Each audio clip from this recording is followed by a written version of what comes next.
wabarakatuh.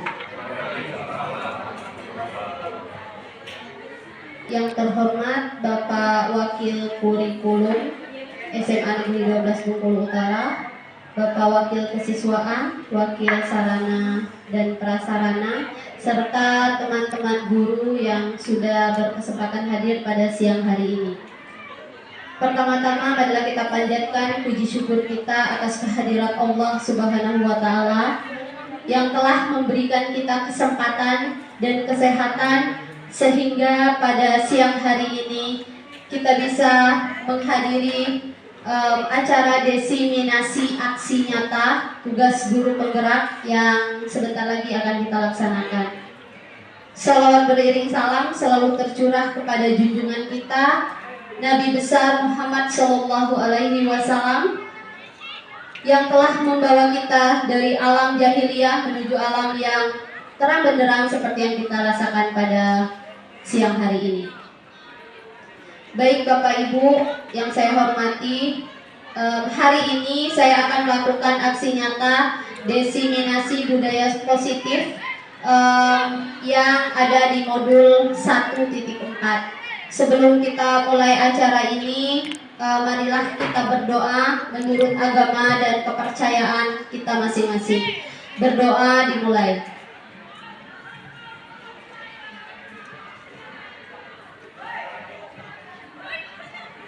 Berdoa selesai. Baik, acara selanjutnya yaitu kata sambutan dari Bapak Wakil Kurikulum. Dalam hal ini akan disampaikan oleh Bapak Alwani. Kepada Bapak, saya persilahkan.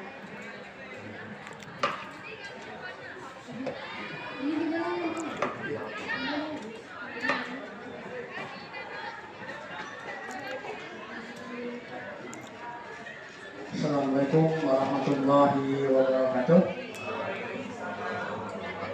Selamat siang Bapak Ibu, terima kasih atas kehadirannya dalam rangka kegiatan aksi nyata yang akan dilaksanakan oleh Ibu Aan Soka Pardini berkaitan dengan kegiatan pada Guru Penggerak Angkatan 8 tahun 2023. Jadi mohon waktunya untuk mengikuti kegiatan yang akan disampaikan nanti oleh Ibu Aan Soka. Ini juga berkaitan dengan kita nantinya, karena kita nanti saling bergantian. Mungkin kedepannya Bapak Ibu juga akan melaksanakan hal yang sama dengan Ibu Aan Soka. Jadi untuk kegiatan ini sangat baik sekali, artinya mendukung kita untuk melaksanakan kegiatan dalam proses pembelajaran kedepannya lebih digitalisasi. Artinya kita karena dalam konsep ini banyak menggunakan hal-hal dengan digitalisasi. Artinya kita semua nantinya akan belajar menggunakan kegiatan pembelajaran dengan metode digitalisasi. Ya berarti yang dilaksanakan pada konsep di sini pelaksanaan aksi nyata yang dilaksanakan Ibu Aan Soka Pardini. Dalam kegiatan ini mudah-mudahan dapat berjalan dengan baik. Bu Aan Soka dapat memberikan nilai positif bagi kami semua sehingga kita semuanya termotivasi untuk mengikuti kegiatan di pagi hari ini. Jadi itu saja yang saya sampaikan. Selamat untuk Ibu Aan Soka, silahkan dilanjutkan kegiatannya. Sekian, Assalamualaikum warahmatullahi wabarakatuh. Yang sudah memberikan kata sambutannya. Baik Bapak Ibu, masih semangat ya? Semangat, insya Allah semangat. Atau kita mau ice breaking dulu, boleh? Mau ice breaking Bapak Ibu?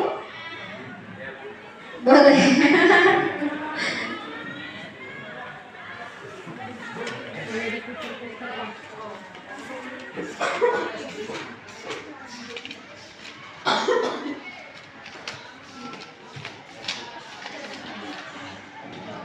Baik, ini nama ice breakingnya adalah menangkap Ella. Ya, Bapak Ibu, saya boleh minta tolong Bapak Ibu untuk berdiri, membentuk lingkaran. Jadi Pak D bisa ke sebelah Pak Kal, Pak Fardi bisa ke sebelah Pak D atau Pak Elan, boleh. Oke. Oke, sama, nggak apa-apa. Di sana aja nggak apa-apa. Di sini, cowok sama cowok aja biar ini. Biar berdirinya sama. Oke.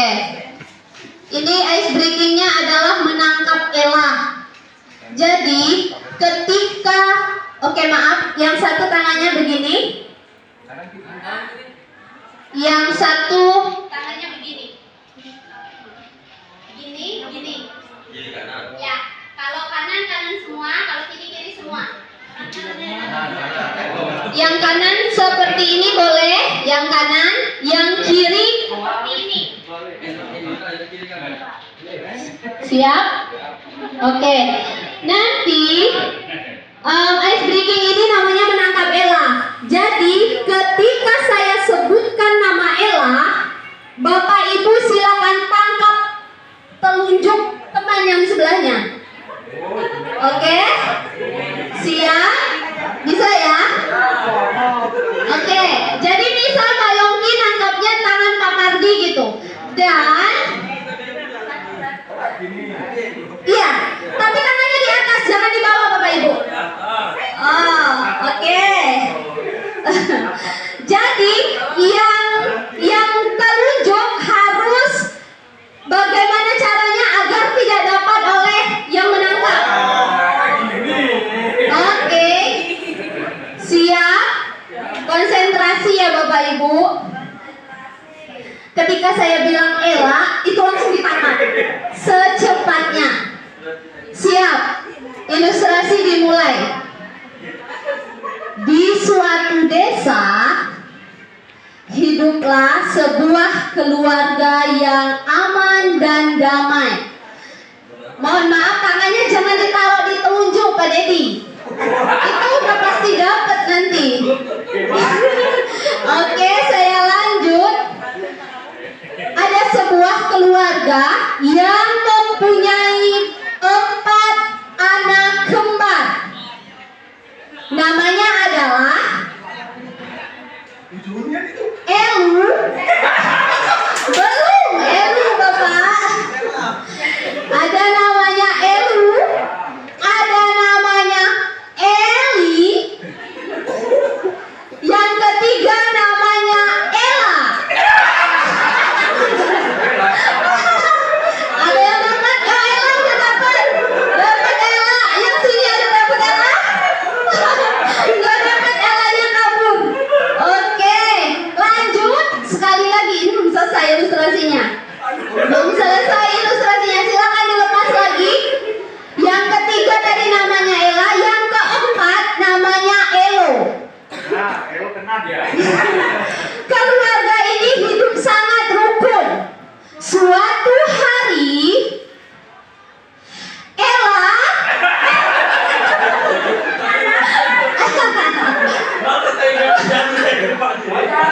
Oke. Suatu hari Ella kabur dari rumah dan dikejar oleh Eli.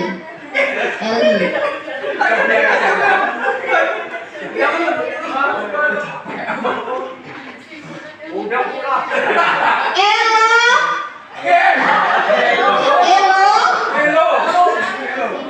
Elo memarahi Ella.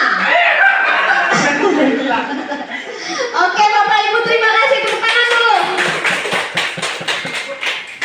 Ice breaking tadi bisa mencairkan suasana kita yang tadi mungkin kurang semangat, semoga jadi semakin semangat. Aksi nyata modul 1.4 saya adalah budaya positif, yang harusnya saya memberikan diseminasi tentang apa itu budaya positif dan menyebarkannya di teman-teman yang ada di sekolah. Terima kasih sekali karena teman-teman mungkin hari ini banyak kegiatan, harus masuk kelas, menyiapkan akreditasi kita, kemudian hal-hal lain yang mungkin tidak bisa ditinggalkan. Namun Bapak Ibu tetap hadir untuk memberi dukungan, dan ini sangat saya apresiasi, saya sangat berterima kasih. Bapak Ibu, Tujuan pendidikan menurut Ki Hajar Dewantara adalah menuntun segala kodrat yang ada pada anak agar mereka dapat mencapai keselamatan dan kebahagiaan yang setinggi-tingginya, baik sebagai manusia maupun sebagai anggota masyarakat. Jadi tujuan kita itu adalah menuntun, Bapak Ibu.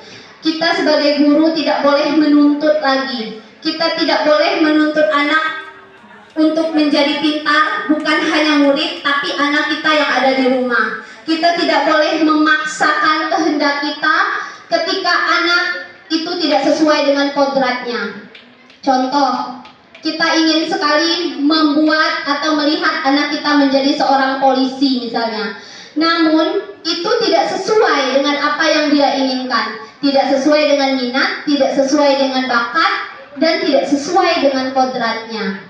Itu. Jadi, yang seharusnya kita lakukan adalah menuntun. Bagaimana caranya menuntun? Ketika kita bertanya kepada anak apa yang dia inginkan, contoh anak kita di rumah misalnya, saya mau jadi polisi.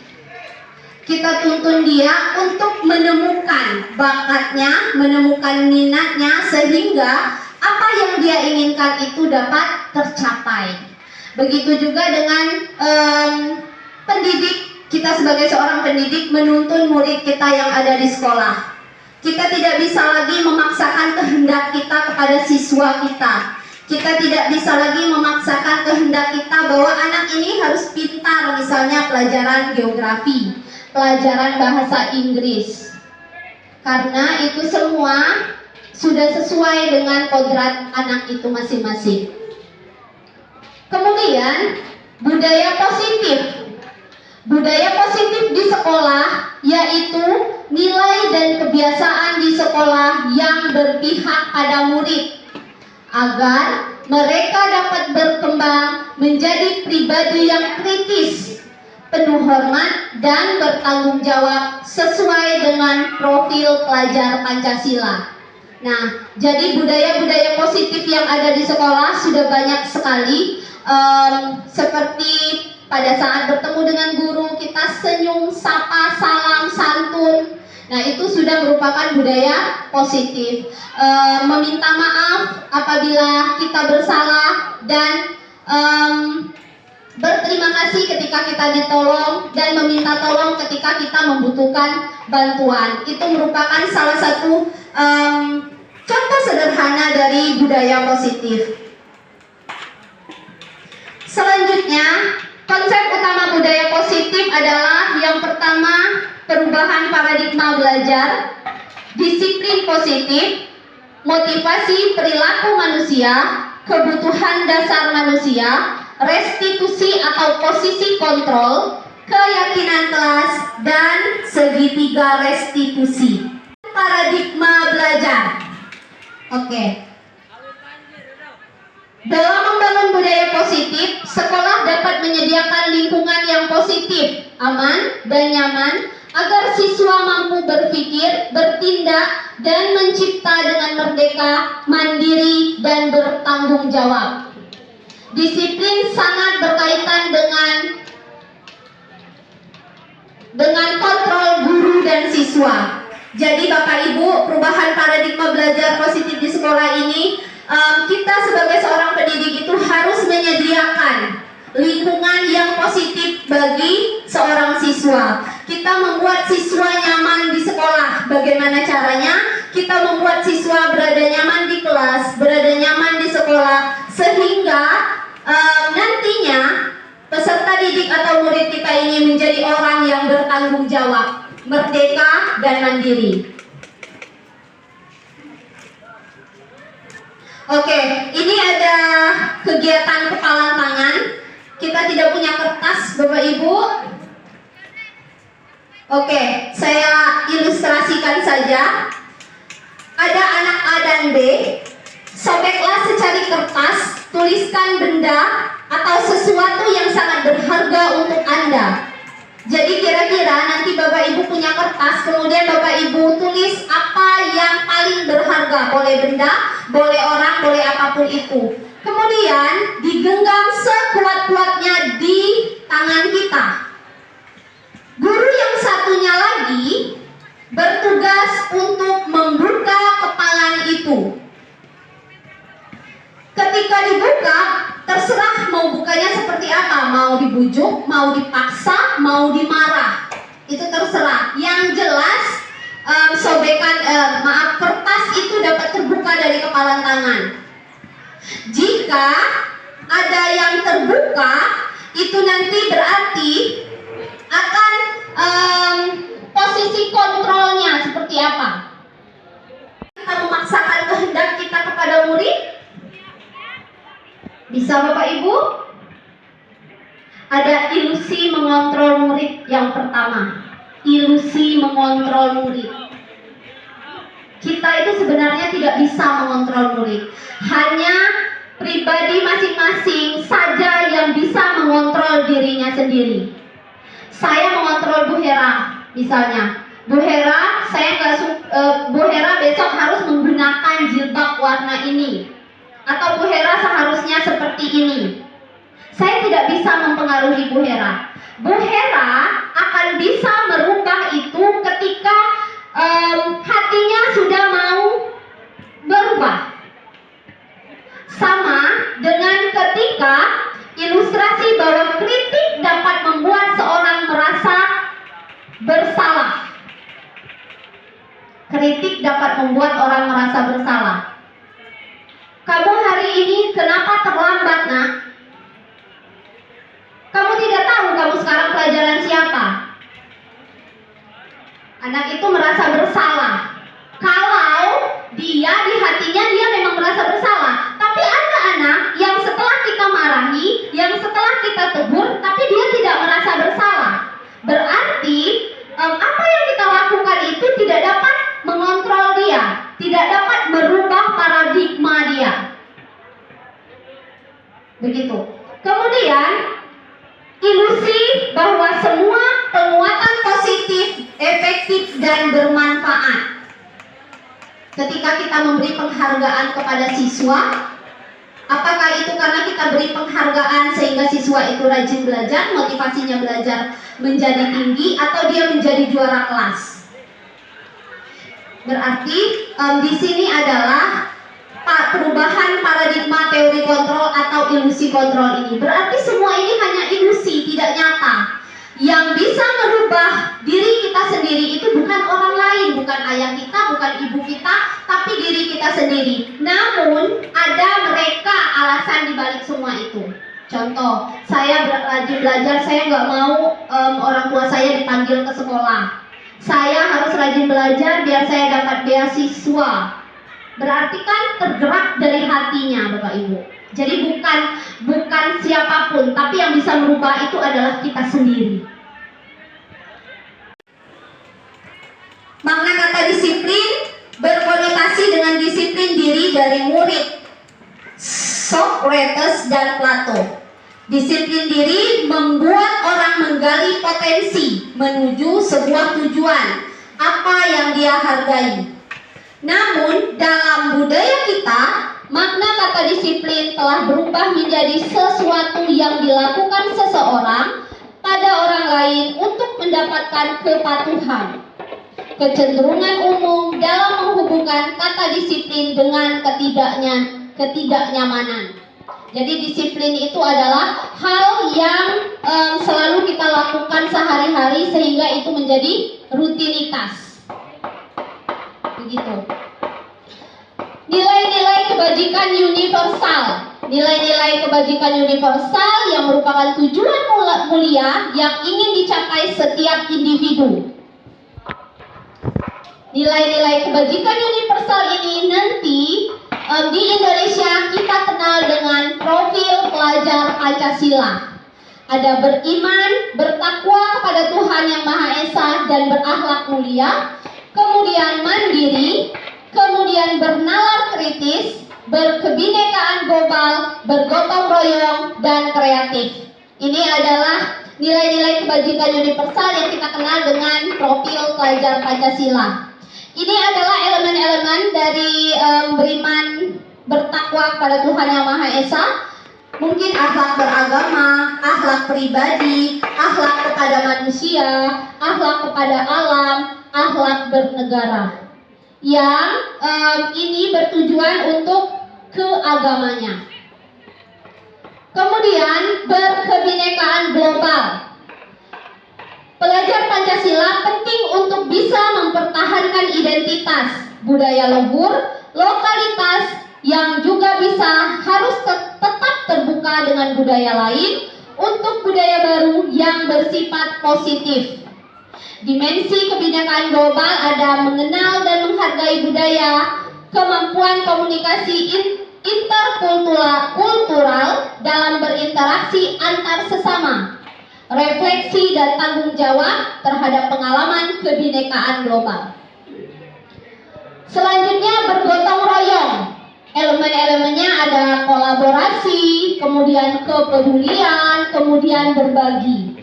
Ini elemen-elemen dari gotong royong. Kemudian mandiri. Elemen dari mandiri ada pemahaman diri dan situasi yang dihadapi, regulasi diri, kesadaran akan diri dan situasi yang dihadapi. Bernalar kritis. Elemen-elemennya adalah memperoleh dan memproses informasi atau gagasan, menganalisis dan mengevaluasi penalaran, merefleksi pemikiran dan proses berpikir dalam pengambilan keputusan. Sinil menghasilkan karya dan tindakan yang orisinil. Selanjutnya Bapak Ibu ada motivasi perilaku manusia. Teori motivasi perilaku manusia. Teori motivasi itu ada motivasi eksternal dan motivasi internal. Motivasi eksternal untuk mendapat imbalan dari orang lain, institusi, apa yang akan saya dapatkan apabila saya melakukannya. Jadi ini adalah motivasi eksternal. Biasanya orang yang pengen dapat pujian, mau dapat penghargaan, dibilang rajin, dibilang pintar, ini adalah motivasi eksternal. Tujuan dari disiplin positif ini adalah motivasi internal. Jadi motivasi itu dibangun dari dalam diri kita, bukan karena orang lain, tapi karena diri kita sendiri, karena pribadi kita sendiri. Kemudian kebutuhan dasar manusia. Kebutuhan dasar manusia itu ada 5. Yang pertama adalah kebutuhan bertahan hidup. Jadi ketika seseorang lapar maka dia harus makan. Itu adalah kebutuhan bertahan hidup. Ketika seseorang haus maka dia akan mencari air. Setelah bisa hidup, itu ada namanya kebutuhan cinta dan kasih sayang atau belonging. Selanjutnya adalah kebutuhan penguasaan atau power. Selanjutnya kebutuhan kesenangan atau fun. Kemudian kebutuhan kebebasan atau freedom. Jadi Bapak Ibu, setiap murid kita pasti punya kebutuhannya masing-masing. Ketika murid melakukan hal yang negatif, berarti ada salah satu kebutuhan dasar yang mereka yang tidak dipenuhi. Contoh, anak mencuri. Kalau kita lihat apa yang dilakukan adalah hal yang sangat tidak baik, negatif. Tapi ketika kita telusuri, mungkin ada kebutuhan 5 kebutuhan ini tadi yang tidak terpenuhi. Saya tidak punya uang, Bu, karena orang tua saya tidak memberikan uang. Atau saya tidak jajan, Bu, saya tidak sempat sarapan, Bu. Jadi pasti ada kebutuhan dasar mereka yang tidak terpenuhi. Misalnya mereka terlambat. Saya bisa jadi mereka tidurnya sudah hampir subuh. Bisa jadi mereka main game. Namun terkadang anak kita kebutuhan-kebutuhan yang harusnya mereka ada ini, tapi mereka salah gunakan. Alasannya pasti biasa. Sekarang posisi kontrol Bapak Ibu.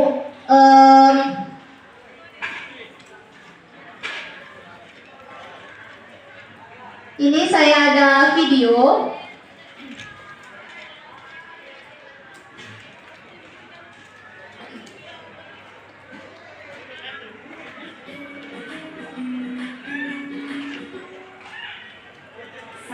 hadiah Ibu dan Bapak Guru hebat.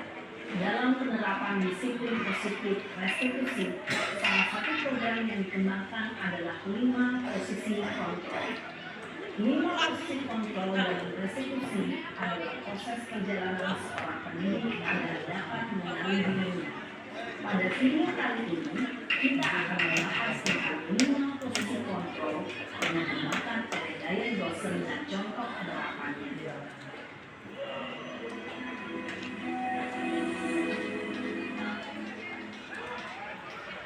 5 posisi kontrol itu adalah 1.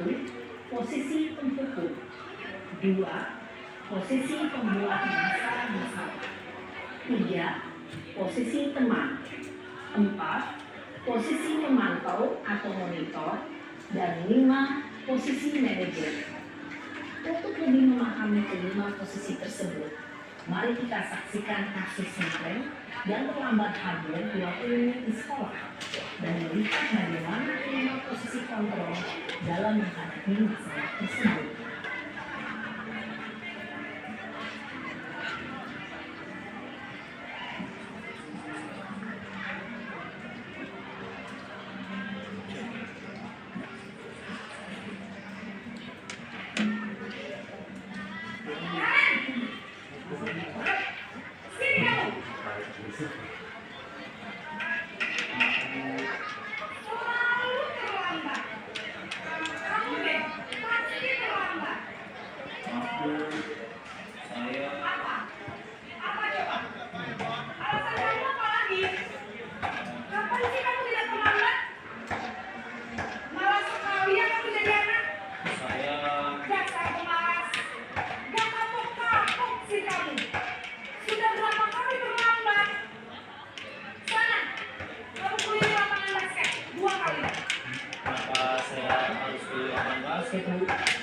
Kenapa? Kamu lawan ibu. Berani-beraninya jawab. Sudah terlambat, masih berani jawab pula. Sekarang, keliling lapangan basket 5 kali sekalian. Biar kapok. Cepat. Pergi sana ke lapangan basket. Posisi penghukum biasanya berbicara dengan nada tinggi, menghardik, menunjuk-nunjuk, menyakiti, dan menyindir. Hukuman bisa berupa fisik maupun psikis. Ibu dan Bapak Guru hebat, dampak yang terjadi pada murid ketika guru berada pada posisi penghukum adalah murid cenderung akan memberontak, bahkan Naren!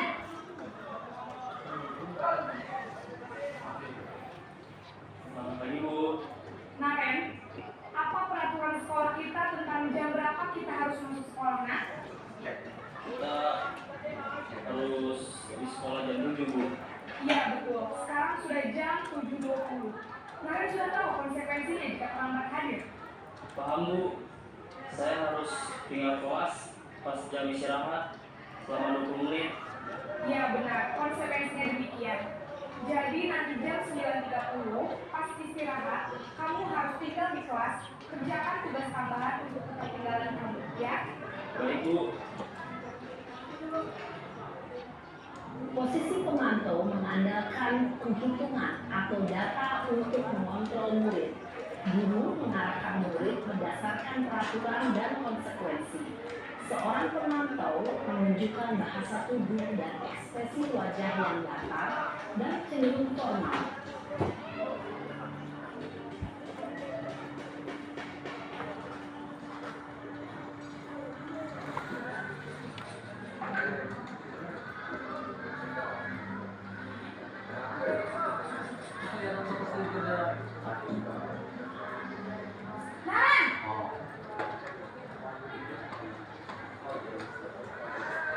Selamat pagi, Bu. Selamat pagi, Naren. Maaf, Bu. Saya terlambat. Iya, sekolah masuknya jam 7, sekarang sudah jam 7.20. Jadi sekarang bagaimana ya, Naren? Maaf, Bu. Saya lupa saat saya semalam. Baiklah, menurut kamu, keyakinan sekolah yang mana yang perlu kamu tingkatkan? Menghargai diri sendiri dan orang lain mungkin ya, Bu. Setuju. Jadi, apakah Naren meyakini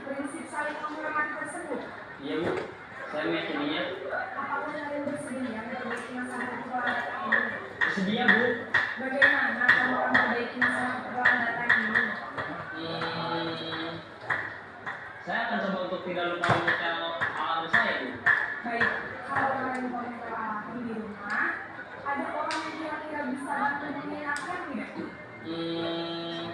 Ada, Bu. Kakak saya, Kak Emma. Ada lagi selain Kak Emma?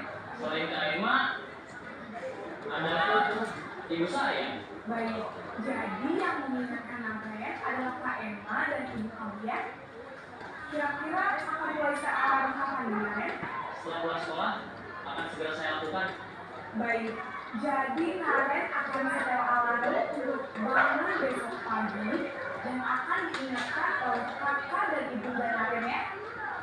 Ada lagi yang mungkin perlu dilakukan Naren agar tidak terlambat bangun lagi. Tidak ada, Bu. Baik Naren, terima kasih untuk kerjasama kamu. Sekarang kamu perlu kembali ke kelas belajar. Baik, Bu. Terima kasih. Posisi manajer adalah posisi kontrol yang disarankan untuk membimbing murid memiliki sikap disiplin yang positif, yaitu murid yang mandiri, bertanggung jawab, dan dapat memecahkan masalah. Tujuan dari posisi ini adalah agar murid dapat berefleksi atas tindakannya. Guru akan dengan tulus memberikan pertanyaan-pertanyaan bermakna, sehingga membuat murid dapat belajar dari kesalahannya dan mencari sebuah solusi untuk menyelesaikannya. Ibu dan bapak guru hebat setelah mengamati yang berpihak pada murid, yang memerdekakan murid. Perjalanan seorang pendidik tentunya tidak mudah untuk sampai pada posisi seorang manajer. Namun, tujuan kita pasti, yaitu menciptakan murid-murid yang mandiri, merdeka, dan bertanggung jawab. Semoga penggambaran 5 posisi kontrol yang telah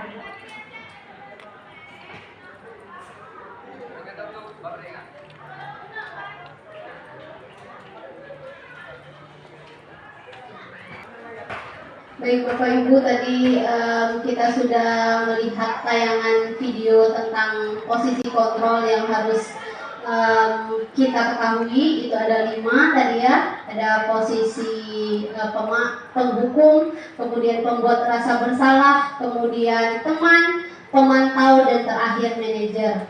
Mungkin dari kita semua sudah pernah melakukan kelima posisi kontrol ini.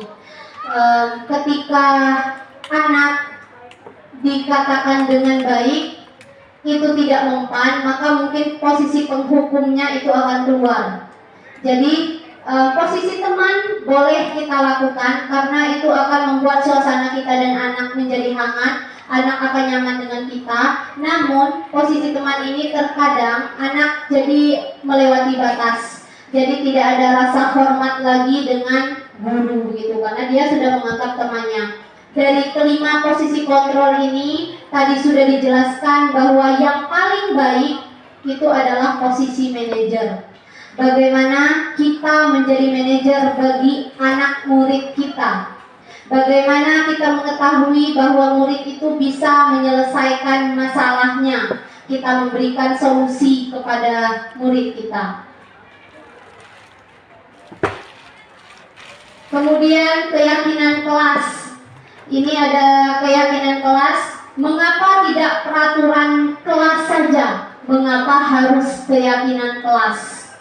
Kira-kira Bapak Ibu setuju peraturan kelas atau keyakinan kelas?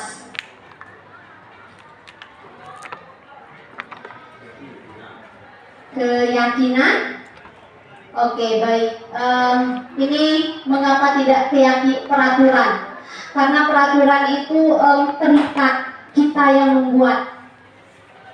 Ya, tidak boleh terlambat jam pelajaran sejarah misalnya, atau dilarang menggunakan sepatu di dalam kelas. Itu adalah peraturan, kita yang membuat.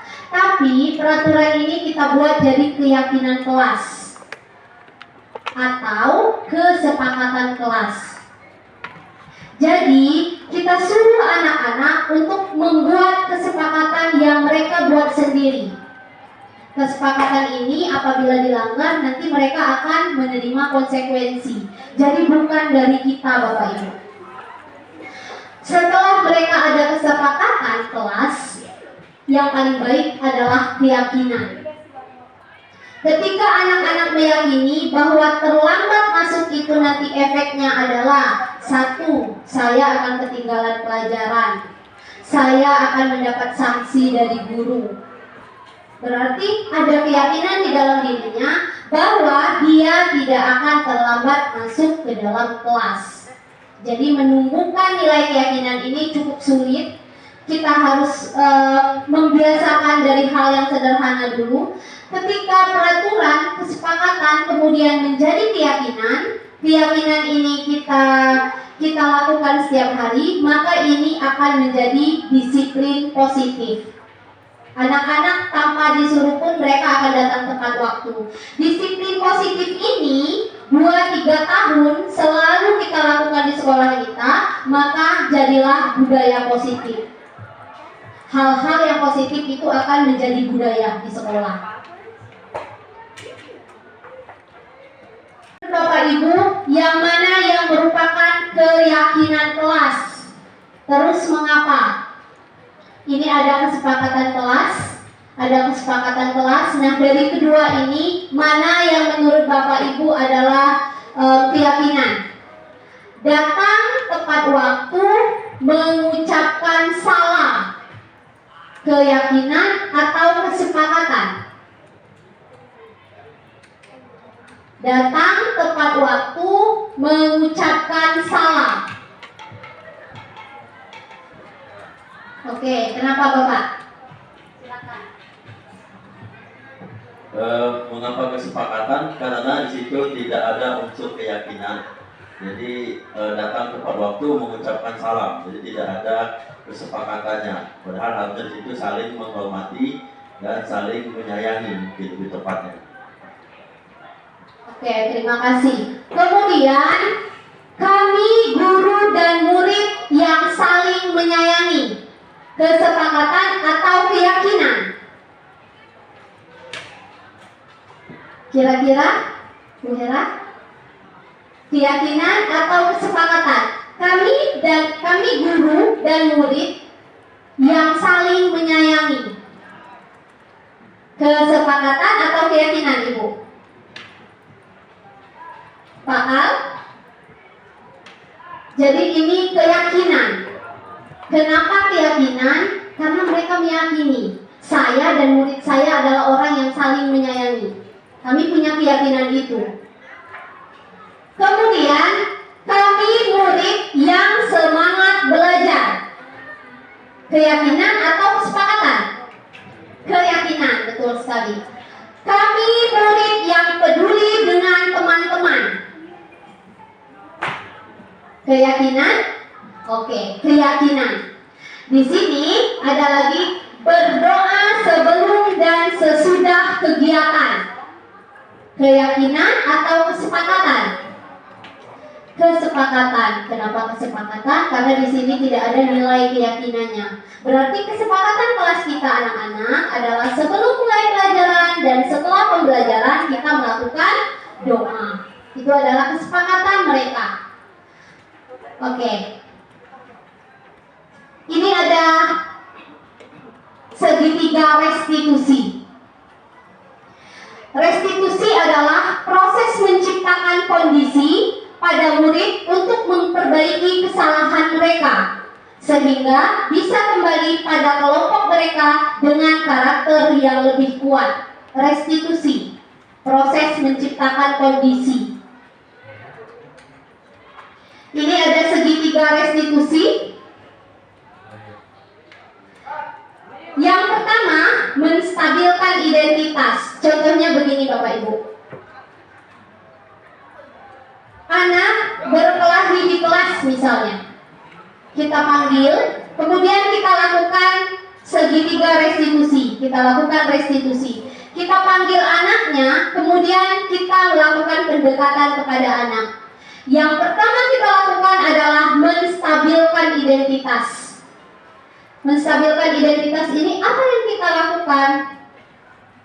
Kita tanya dulu ke anaknya, kenapa tadi kamu narik jilbab teman kamu misalnya, atau merobek buku teman kamu? Karena dia nyontek terus, Bu. Setiap saya belajar, dia selalu nyontek, PR nyontek. Dia tidak mengerjakan, tahu-tahu dia dapat 100. Apa yang kita lakukan pada saat menstabilkan identitas? Oh iya, ibu mengerti apa yang kamu lakukan. Kamu membela diri.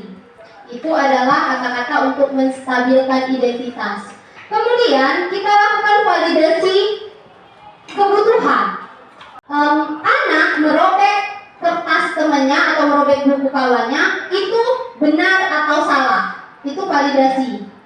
Ketika anak menjawab salah, Bu, saya memang salah, baru kita tanyakan keyakinan. Seharusnya seperti apa, Nak? Kalau kamu tidak suka teman kamu ini tadi nyontek, nah anak akan ngomong nanti pasti, saya ngomong, Bu, jangan nyontek atau kerjain sendiri begitu. Nah, itu hal-hal yang kita lakukan pada pada pelaksanaan segitiga restitusi. Oke, habis Bapak Ibu. Terima kasih sekali. Mungkin ini adalah diseminasi singkat dari saya. Materi yang saya sampaikan ini jauh dari kata baik. Namun harapan saya adalah apa yang saya sampaikan pada hari ini ada sedikit yang bisa memberikan penerangan buat kita semua, bagaimana kita bisa memposisikan diri kita sebagai seorang guru, bagaimana kita mengetahui kebutuhan dasar murid kita, kemudian bagaimana kita melaksanakan segitiga restitusi di sekolah kita. Sekali lagi, terima kasih yang sebesar-besarnya saya ucapkan kepada Bapak Ibu yang sudah berkenan hadir pada pelaksanaan aksi nyata ini. Amal baik Bapak Ibu akan dicatat oleh Allah menjadi pahala, insya Allah.